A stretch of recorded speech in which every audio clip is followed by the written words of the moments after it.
pero tenía lepra. Este hombre, aunque tenía dotes, tenía un problema. El ser humano común y corriente tiene un problema, y es que los seres humanos nos llenamos de asunción y de autoconceptos, y algunos decimos: yo no quiero seguir ese evangelio. Otros dicen: es que con congregarme no es necesario, yo puedo aquí consagrarme en mi casa, yo puedo seguir los caminos de Dios en mi casa. Pero sabe, amado hermano y amado amigo, que en la casa usted solo no se consagra. La Biblia dice allí en el libro de Isaías capítulo 43, el verso 7, dice: este pueblo lo he creado para mí, mis alabanzas publicará. Y dice: este pueblo lo creé para gloria mía, lo formé y lo establecí. O sea, Dios a usted lo creó y lo formó y lo estableció con un propósito. ¿Cuál es el propósito que tiene Dios? Lo dice en el verso 21: para que publiquemos sus alabanzas, para que le demos honor al más grande. Porque si hay alguien que merece honor, hay alguien que merece reverencia, hay alguien que merece respeto, es Jesucristo el Señor, el Rey de Reyes y Señor de Señores. Poderoso en mi Jesús. Esta es mucha calidad de Dios en no hay nadie como mi Jesús. No hay nadie más grande como mi Jesús. No hay nadie que haga lo que hace mi Jesús. No hay nadie, hermano, que sea como mi Jesús. Jesús es diferente. Jesús es el más grande. Jesús llena los vacíos. Jesús cambia. Jesús transforma. Jesús sana. Jesús libera. ¡Oh, aleluya! ¿Y cuántos en esta mañana no están aquí y de pronto vivían una vida cautiva como Naamán? Oiga, eran importantes en la sociedad y todo el mundo los quería.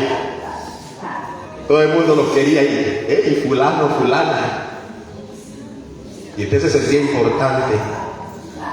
Pero usted sabía que había algo dentro de usted que le estorbaba. Había una soledad. Aunque tenía muchos amigos, mucha gente lo veía como importante, algo le faltaba.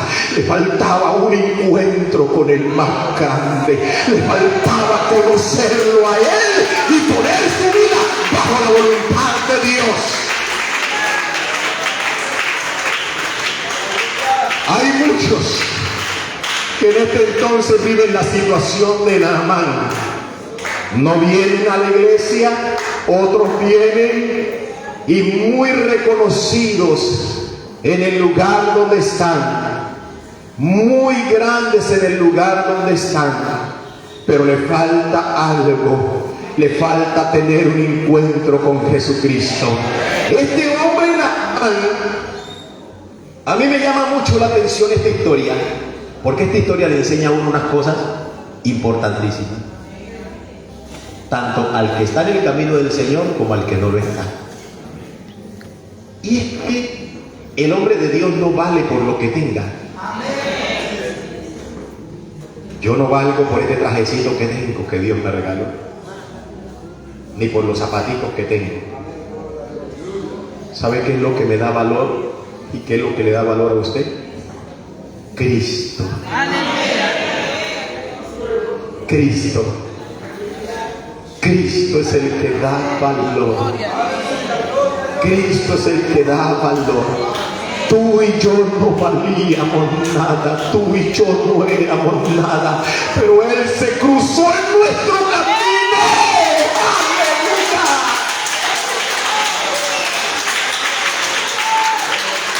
Me dio valor.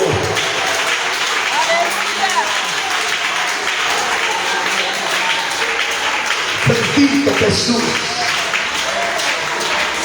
Aleluya. Bendito es el Señor. Este hombre había tomado una muchacha de las bandas de Siria, porque eso de que los países contratan mercenarios para invadir a otros países, eso no es desde ahora, eso viene de la antigüedad.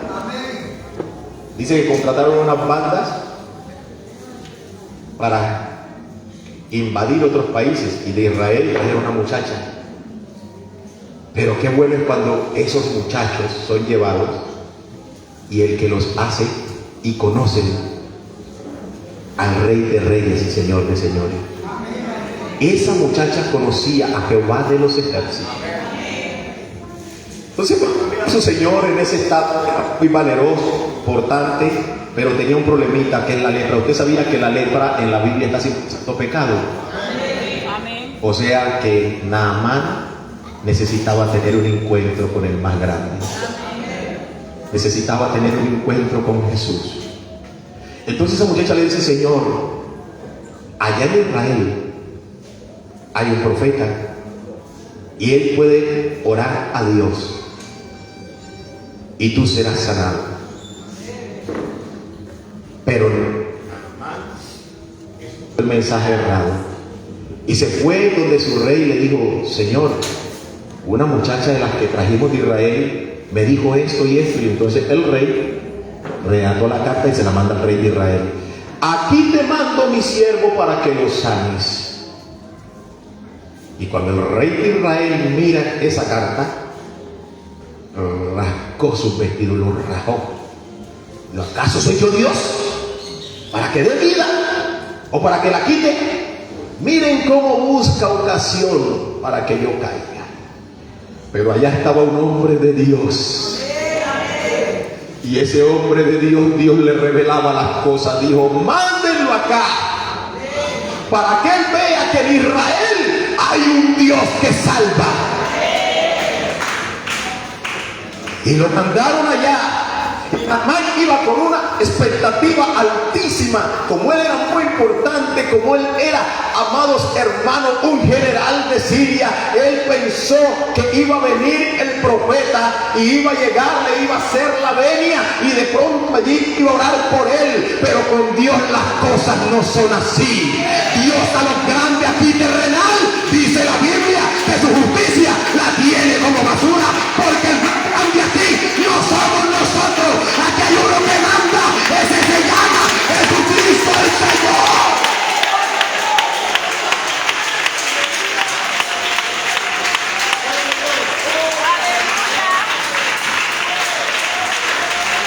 Es Jesús el Señor el que manda aquí. Hermano, el que manda aquí es Jesús el Señor. El dueño de esta iglesia es Jesús el Señor. El que se encontró con usted es Jesucristo el Señor. No es el pastor, es Jesús.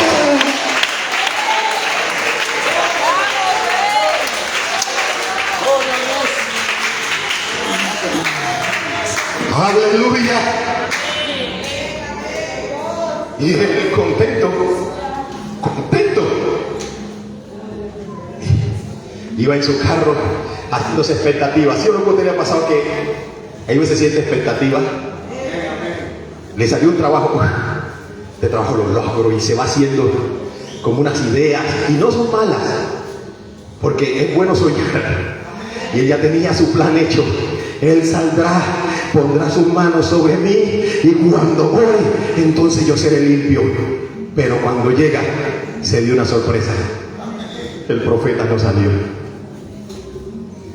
Y le mandó por una razón: vaya y se sumerge al Jordán 7 veces. Entonces será restaurada tu carne. ¿Quién es este hombre? ¿Me lo ve? Yo esperaba que él saliera. Eso era lo que yo esperaba. Y ni siquiera miró la importancia que yo tengo, que soy un general.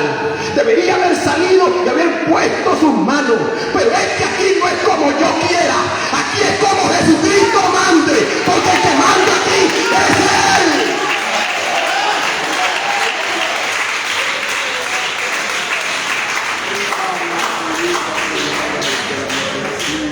¿Sabe una cosa? Quiero contar un poquito. Yo me convertí al Señor. La esposa que yo tengo, yo no conseguí esposa en la iglesia. Ya vivía con mi esposa, la hermana Judy, pero en ese entonces no era mi esposa, era mi mujer. Y en el pecado vivíamos una vida muy tormentosa, créanlo, muy tormentosa. Por todas las cosas que hacía, practicaba, lo que vivía. Y Dios comenzó como a buscarme. Donde estaba yo siempre llegaba un evangélico. Siempre llegaba un evangélico. Me recuerdo tanto, una vez algunos señores de la iglesia de los 7 días, no me gusta hablar mal de nadie, y no estoy hablando mal de nadie, y entonces comenzaron a hacer culto allí, y yo cuando ellos llegaban, cogía y les reprochaba lo que ellos decían, y me entraba y me quitaba. Luego otros llegaron allí donde estaba, y cuando comenzaban a hacer culto yo me escondía y me metía para allá para mi pieza. Hacían los cultos y mientras ellos cantaban yo, oye, me los bailaba, me los julleriaba, sí, hermano. Pero después que me julleriaba los coros, sentía que algo, yo no sé si a usted que no es cristiano todavía le ha pasado eso, que hace algo y que siente que Dios te dice, hey, eso está mal. Yo sé que aquí hay amigos en esta mañana y que Dios también dice que eso está mal. Pero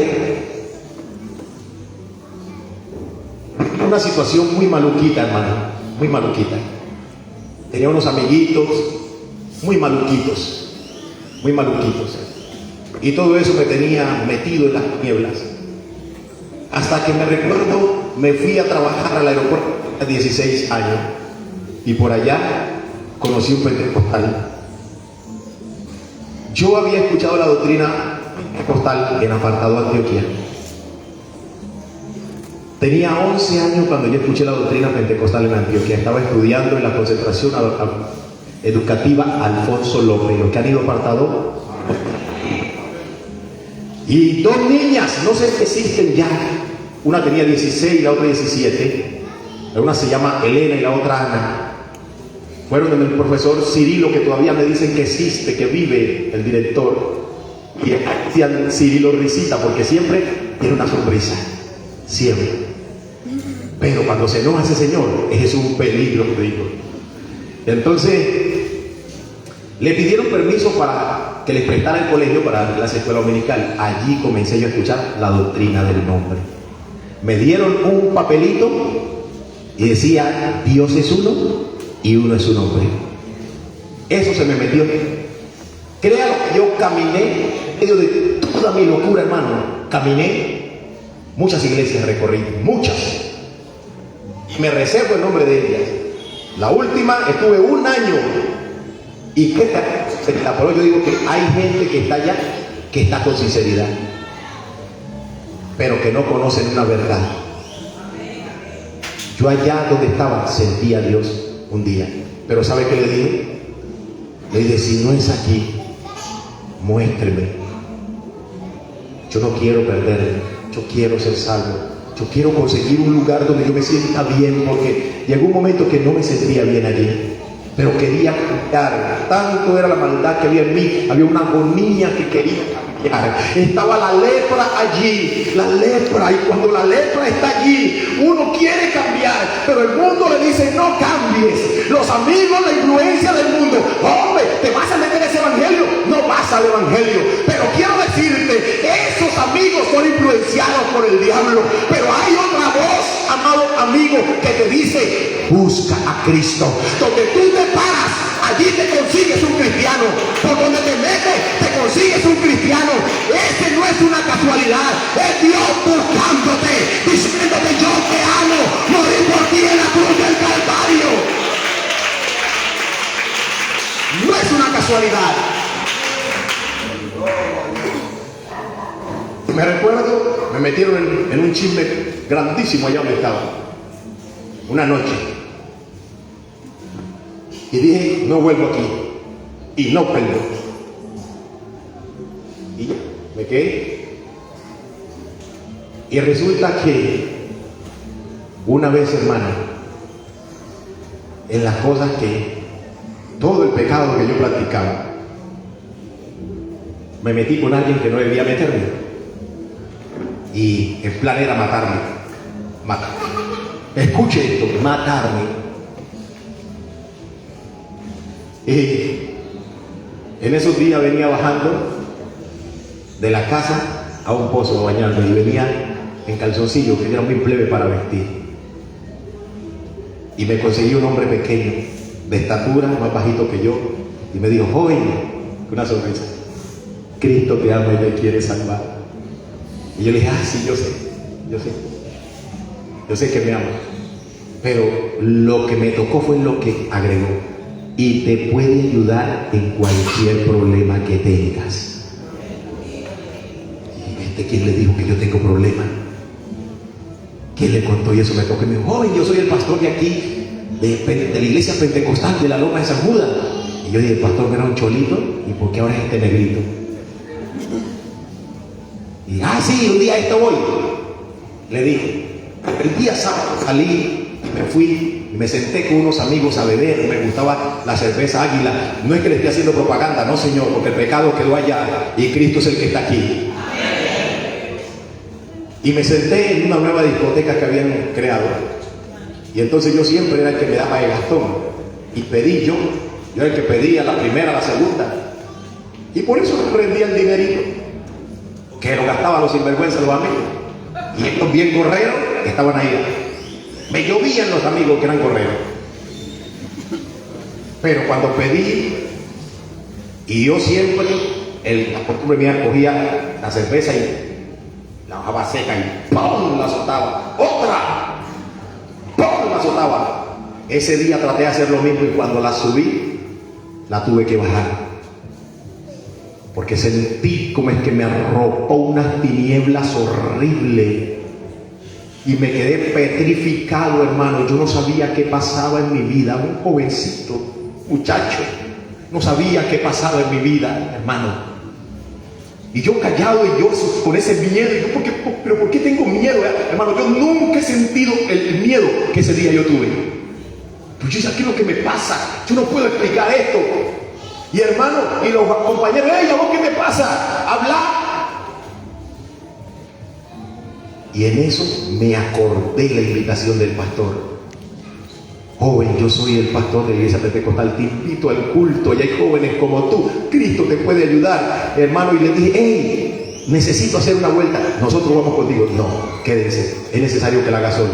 Me subí por la Loma San Judas y llegué a la iglesia, me senté atrás. Ese día Dios me preparó un mensaje poderoso. Ese día llegué tempranito a la casa, yo me iba y al otro día regresaba, y regresaba con otra ropa. Mi esposa, y pues regresaba con otra ropa. Pero ese día llegué tempranito y ella como que se reía. Me estaba mirando para el techo y me decía, ¿usted qué le pasó? Y se reía. Nada. ¿Usted qué tiene? ¿Quiere comer? Y yo no quiero. Y tirando para el techo.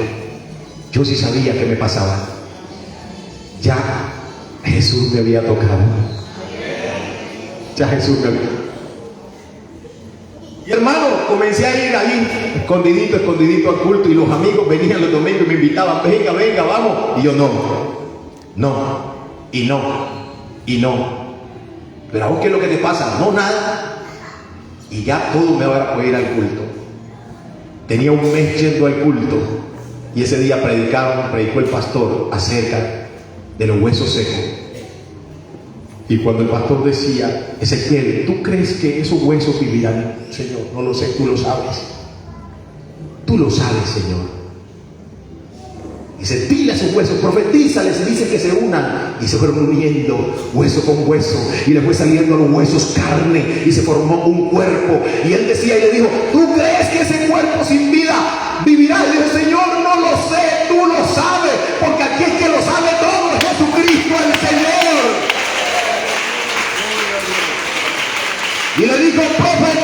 sobre ese cuerpo, hermano, y comencé yo era duro para llorar, duro como una piedra.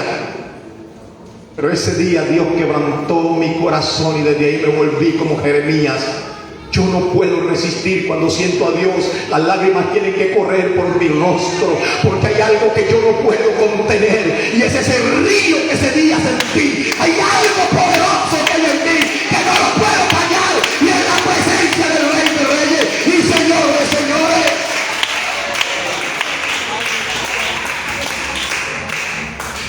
Mi hermano, comencé a llorar como si fuera un muchacho chiquito, y yo me tapaba y sacaba la toalla y me secaba porque me daba pena. Un tipo con un cabello por acá largote, unas moñitas. Amado hermano, tenía el cabello más largo que cualquiera de las hermanas que están aquí, y esa era la vida mía. Me gastaba dineros en ese cabello porque amaba ese cabello más que a mí mismo. La vanidad del mundo, hermano. Por ese día, sin darme cuenta, fui a tener al altar. Y cuando siento que alguien me monta la mano y me dice: hoy Cristo es tu amigo. Hermano, estuve allí, no sé cuánto tiempo pasó. Me olvidé que me daba pena llorar. Pero cuando me levanté sentí que mi vida cambió. Mi vida comenzó a ser transformada. Hermano, y me recuerdo tanto. Una ancianita, una mujer, en ese entonces estaba hecha todavía, la hermana Ana Rosina. Y ella se para y me dice: joven, me hizo sentir pena. Tú eres hermoso, pero Dios te va a hacer más hermoso. Dios te va a usar para cosas grandes. Dios te va a hacer algo poderoso en tu vida. Y yo me dio pena y me quité. No sabía qué era lo que pasaba. Pero hermano, cuando uno está en la lepra, uno no alcanza a vislumbrar lo que es. Pero cuando Cristo la quita, ya uno ve con los ojos de Cristo. Por eso es necesario que el hombre venga a Cristo. La Biblia dice, capítulo 119, el verso 9: ¿con qué limpiará? Dice el texto, ¿con qué limpiará el joven? Pero mire, ¿con qué camino? Pero ahí está la respuesta: con guardar su palabra. ¿Quiere ser limpio? Guarde la palabra de Jesús. El único que puede limpiar la vida del hombre es Jesús. El pueblo de Israel era un pueblo, el pueblo de Dios. Y todos sabemos el compromiso que Dios tenía con Israel. Todos lo sabemos. Pero un día le dijo el Señor: porque dos males ha hecho mi pueblo, en el capítulo 2. Me han dejado a mí fuente de agua viva, y han cavado para sí cisternas de agua rota que no tienen agua. Se habían vuelto en un sequedal. Hay veces la vida del hombre en el mundo vive seca. Y aún, amado hermano, en nosotros mismos experimentamos eso.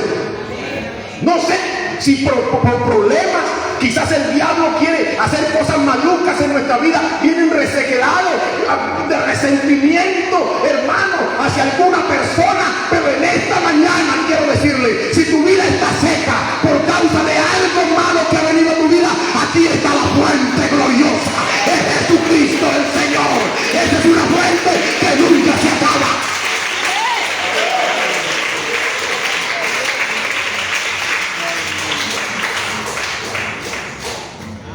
Que Dios rebose en esta mañana nuestra vida.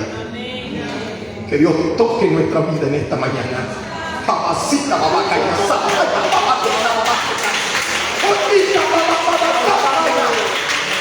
Que Dios toque en esta mañana.